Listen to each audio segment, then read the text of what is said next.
Awal musim bunga, angin lembab menyapu Bandar Baining. Dingin, masih belum hilang sepenuhnya. Jalan yang sunyi kini dipenuhi manusia. Riuh dan meriah, semua orang bergerak menuju ke arah yang sama. Kediaman terbesar di Bandar Baining ialah Bai Chachuang yang pernah dianugerahkan oleh mendiang Maharaja. Jalan yang tadi sunyi kini sesak dan riuh.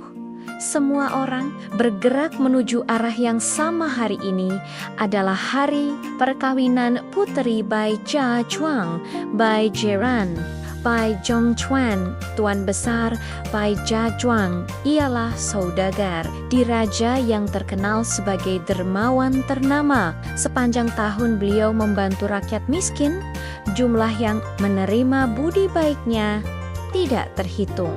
Di Bandar Baining dan juga di jajohan-jajohan yang berhampiran, pengemis hampir tidak kelihatan lagi, manakala kehidupan orang ramai menjadi lebih sejahtera hasil budinya. Dengan kemasyhuran Tuan Bei, hari perkawinan putrinya berlangsung gilang gemilang. Orang ramai berpusu-pusu hadir, membawa hadiah dan restu. Apatah lagi orang kampung yang berbandong-bandong datang semata-mata untuk meneguk sedikit arak pesta perkawinan dengan ditemani sepasang putra dan puterinya, yaitu Shen Muan dan Shen Qinglan. Shen Yuxing pun datang menghadiri majelis perkawinan tersebut. Keluarga Shen dan keluarga Bei sudah lama berhubungan rapat, malah sering bekerja sama dalam perniagaan. Maka pada hari perkawinan puteri keluarga Bai, kehadiran keluarga Shen tentu sekali tidak terlepas. Sebagai tanda hormat, beliau membawa kedua-dua anaknya sendiri ke kediaman Biwai untuk menyampaikan restu. Namun karena kemeriahan majelis keluarga Bai, jalan raya sesak, dipenuhi manusia hingga kereta kuda tidak dapat melaluinya. Akhirnya Shen Yuxing membawa kedua-dua anaknya turun dari kereta kuda dan berjalan kaki masuk. Sepanjang jalan, dia menggenggam erat tangan putrinya Qinglan. Bimbang terpisah dalam lautan manusia, sambil sesekali menunduk, bertanya dengan penuh kasih. Laner, kamu tak apa-apa kan? Kamu rasa kurang selesa tak? Shen Qinglan sekadar mengangguk manis tanpa berkata sepatah pun. Ketenangannya itu telah lama membuat ayahnya terbiasa, dan beliau hanya mengira putri kecilnya memang berwatak pemalu lagi lembut. Namun, hakikat yang sebenar tidak diketahui sesiapapun. Shen Qinglan sama sekali bukan seorang gadis biasa. Dia hadir dengan memikul memori dari kehidupan silam, dan sejak kecil nasibnya sudah dipenuhi penderitaan serta jalan yang berliku. Sejak lahir dia pernah dicuri, dijual dari satu keluarga desa ke yang lain, malah berkali-kali menjadi mangsa penculikan hingga usia 7. Tahun 2013 di jalanan Honzhou yang sibuk, Shen Yuxing menyelamatkannya. Sejak itu, dia dinamakan Shen Qinglan dan dibesarkan dengan penuh kasih sayang, laksana mutiara berharga di genggaman. Bertahun-tahun dia menuntut adab dan menjaga marwah keluarga. Pada pandangan orang, dia puteri berilmu dan berbudi. Namun hatinya tetap tertutup, tidak pernah benar-benar terbuka kepada sesiapa. Pada usia 14 tahun, hatinya sudah terikat dengan satu tekad tersembunyi. Kelak, dia pasti akan menjejak ibu bapa kandungnya demi merungkai rahasia sebenar tentang asal-usul dirinya. Dalam ingatannya hanya tersisa petunjuk kabur ibunya bernama Ye Jilan, dan pernah terdengar sebutan tentang permaisuri diet mencari kebenarannya. Setiap kali mengingat hal itu, rasa bersalah menyelubunginya. ayah menjaganya seperti darah daging, abang memeliharanya bagai permata. Namun hatinya tetap terikat pada darah asal yang tidak pernah dikenalinya. Konflik dan gelora batin membungkamkan dirinya pada detik yang sama. Karena tenggelam dalam renungan, Shen Qinglan tidak perasan. Tangan ayahnya sudah terlepas daripada genggamannya. Tolak-menolak lautan manusia memisahkannya dari ayah dan abang, hingga dia terdesak ke mulut lorong sempit. Ketika tersentak dari lamunan, yang ada di sekeliling hanyalah bayang-bayang. Orang asing, ayahnya dan Shen Mohon, sudah pun lenyap entah kemana. Shen Qinglan terpaku, menatap telapak tangannya yang tadi digenggam. Ayah pikirannya serta-merta dilanda kalut yang sukar digambarkan. Sudah digenggam erat pun boleh tersesat. Tua sebegini benar-benar di luar jangkaan. Shen Qinglan menghela satu keluhan halus siken engine, melepaskan semua rasa di hatinya. Dalam keadaan serba asing ini, wajarkah aku terus menyusup mengikuti arus manusia atau harus kucari laluan yang berbeza? Shen Qinglan coba mengikuti arus, namun tubuhnya dihimpit. Don, serabut dia berpaling, lalu masuk ke lorong terpencil. Namun, baru sahaja kakinya menjejak mulut lorong dari belakang, telah menyusul dua sosok tubuh.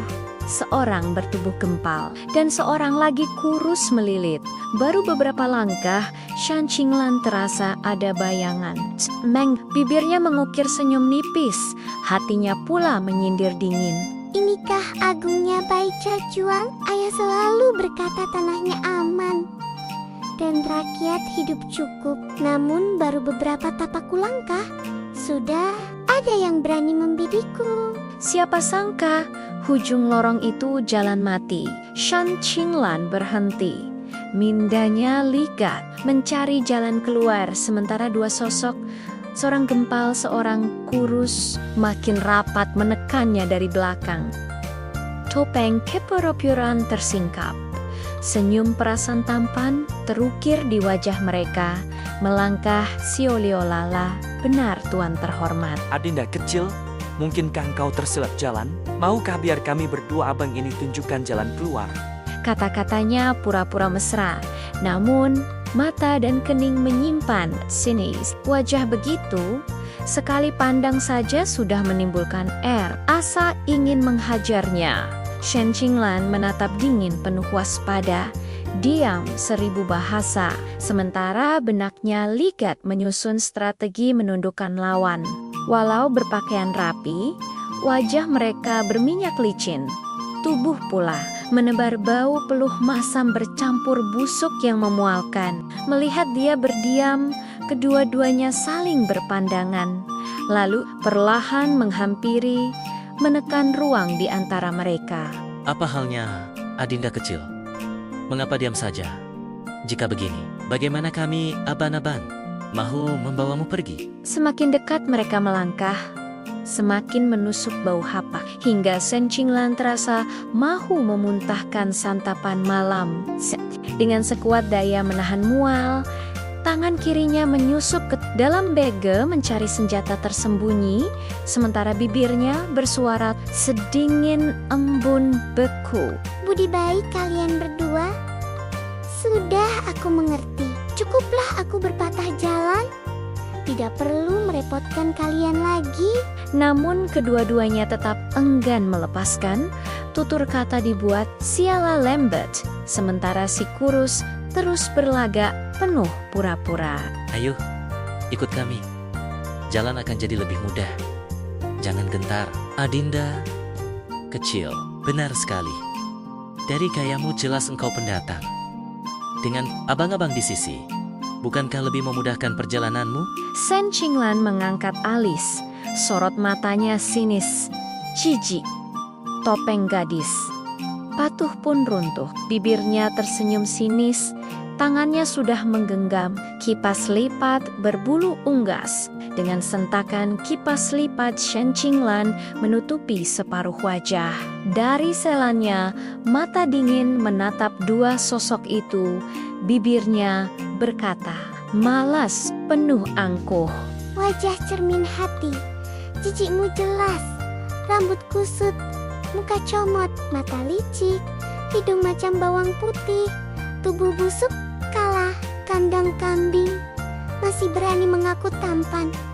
Hian pihak. Di tengah ucapannya, Shen Qinglan mengangkat dagu malas. Namun angkuh, Pak Insan, unggul dari alam atas yang memandang, hina sang semut di bumi. Tulang kipasnya menuding ke arah dua sosok itu. Namun sekelip mata, auranya berubah tutur, katanya nakal bak pengacau jalanan, tapi tersirat lapang. Persis pertapa, usai meneguk arak, lalu berseloroh. Dengan satu gerakan tegas, kipas lipat Shen Qinglan terkatup rapat menghasilkan bunyi Pak.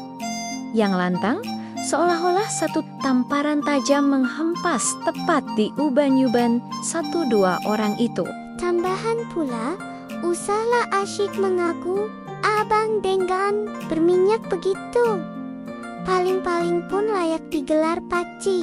Paci, pasar pagi yang baru habis menjual kucai, baunya masih melekat. Tiba-tiba arah bicaranya berubah.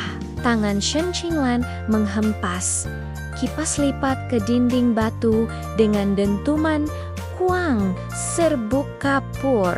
Berhamburan jatuh, getarannya membuat dua sosok itu menggigil ketakutan. Ken Wang, sayang sekali. Hari ini aku keluar tanpa sekeping shilling pun. Mahukan tubuhku, Hayan Piha. Kalau itu yang kalian mahu, silahkan. Aku bersumpah, nenek kecil ini pasti pastikan malam ini juga kalian akan terangkat ke langit. Tiada bedanya dengan dihempas terus ke sana. Tak percaya? Aku boleh bagi kamu berdua satu package perkuban percuma sekarang juga. Usai berkata, kipas lipatnya menutup separuh wajah, hanya tinggal sepasang mata bening menatap tajam, dingin bak embun beku. Mata mereka bertaut, hati sudah gentar, dentuman kipas masih terngiang, langkah hampir goyah. Namun berpaling bererti harga diri hancur. Apatah lagi wajah jelita itu makin membakar api jahat di dada. Lelaki kurus itu menjilat hujung bibirnya sebelum mengerahkan diri memunculkan tawa yang dipaksa-paksa. Heh, Adinda kecil, jangan berlagak. Usia semuda itu apa yang kau tahu? Ikut kami. Nikmat takkan kurang bagimu. Jangan buta hati, perjuangan ini bukan jalan kamu berpesta. Naga dari Japan tak mampu menindih ular berakar di bumi sendiri. Hebat mana kau sanggap kami nandingi kami yang balasan, tahan mencangkam kuasa di sini. Ujar mereka tegas, namun langkah goyah. Laksana anjing lapar, tahu bakal dihentam. Tetap gelojoh mahu menyambar sepotong daging. Begitu. Andai Tuan Bayi mengetahui di bawah wilayahnya bersarang makhluk hina seperti kalian, tidak pasti bagaimana agaknya perasaan Baginda ketika itu.